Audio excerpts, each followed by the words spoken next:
Here I have Honor 7S, and today I'm going to show you how to add photo to contact on this device. So first of all, you have to open your phone and then go to contacts.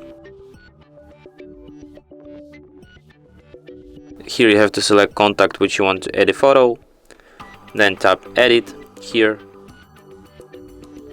and then tap on the camera icon here to add a photo. Then you have an option to take a photo or select a photo.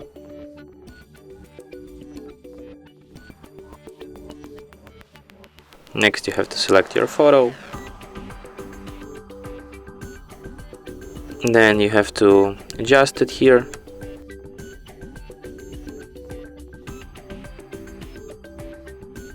And then tap here to save these settings. And as you can see now, our contact have a photo. And that's it. Thanks for watching. If you find this tutorial useful, don't forget to hit that like button and subscribe to our channel.